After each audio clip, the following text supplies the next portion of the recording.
Bienvenidos, hoy vamos a explicar tres conceptos básicos que nos encontramos los ingenieros eléctricos cuando estudiamos la carrera y como se puede ver aquí los he representado como un triángulo, el famoso triángulo de potencias. En el eje horizontal tendríamos la potencia activa con las unidades que aquí he representado como kilovatios, eje vertical potencia reactiva con sus unidades kilovolt amperios reactivos y la suma de potencia activa y la potencia reactiva que tendríamos la suma potencia aparente con sus unidades que serían kilovolt amperios o kVAs también llamados. Principalmente en un sistema eléctrico de corriente alterna tenemos estas tres potencias que en definitiva es una potencia que es una energía por una unidad de tiempo, es decir, cuánto somos capaces de dar una energía en un tiempo determinado, es decir, un generador o una carga, cuánto es capaz de generar o consumir por unidad de tiempo. Ese sería el concepto de potencia. Empezamos con el concepto de potencia activa, que es la potencia que todo el mundo conoce, o potencia útil, es decir, la potencia aprovechable, es decir, la potencia que la carga es capaz de absorber de manera útil, la potencia de trabajo útil. Potencia reactiva es una potencia que viene a representar el concepto de cuando tenemos un condensador o cuando tenemos un inductor, es decir, cuando tenemos una bobina o un condensador. Esto produce campos magnéticos, sobre todo si estamos en corriente alterna, que es de los sistemas que estamos tratando en este vídeo. En corriente alterna se producen campos magnéticos y esos campos magnéticos producen potencia reactiva, es decir, el funcionamiento de la red eléctrica, el funcionamiento de las bobinas, los transformadores, los motores, distintos tipos, producen potencia reactiva o, en el caso de un condensador, consumen potencia reactiva. Por tanto, es una potencia necesaria para que la red eléctrica funcione. Es una potencia que no se puede medir, pero no es una potencia aprovechable, pero sí es necesaria para que funcionen todos los sistemas eléctricos en corriente alterna. Y luego, como tenemos aquí, la suma, como he dicho antes,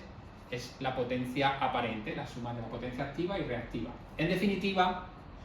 estos tres potencias son, si representamos en un eje de coordenadas, la tensión por unidad de tiempo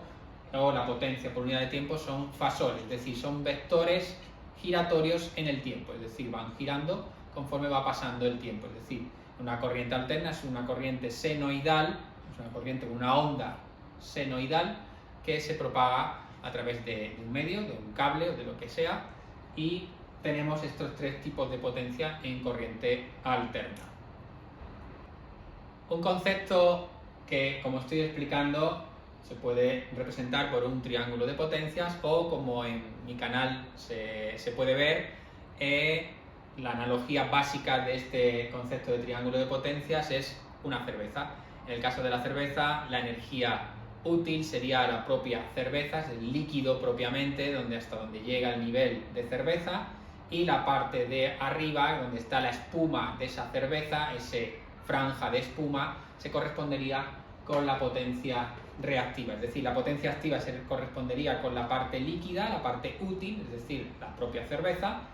La potencia aparente se correspondería con esa espuma, es decir, una energía que no es aprovechable,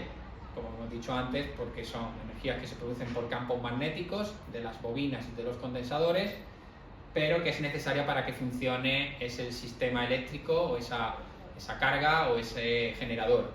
Y la suma de las dos, la potencia activa, que sería el líquido de esa cerveza, más la potencia reactiva, que es la espuma, la suma de las dos en esa cerveza sería la potencia aparente. Un concepto muy importante y que pasaremos a hablar en mi próximo vídeo sería el ángulo que forman aquí la potencia activa con la potencia aparente, lo podemos representar con el ángulo phi, y el coseno de ese ángulo phi va a ser la relación entre la potencia activa y la potencia aparente. Por trigonometría sabemos que el coseno es P partido S. Esto se conoce como factor de potencia, es decir, lo explicaremos en el próximo vídeo, pero es cuánta cantidad de potencia activa es capaz de absorber o suministrar un componente o un sistema eléctrico. Pero como digo, lo veremos más adelante. Así que si os ha gustado este vídeo, podéis dejarme un like y si os gusta el canal podéis suscribirse.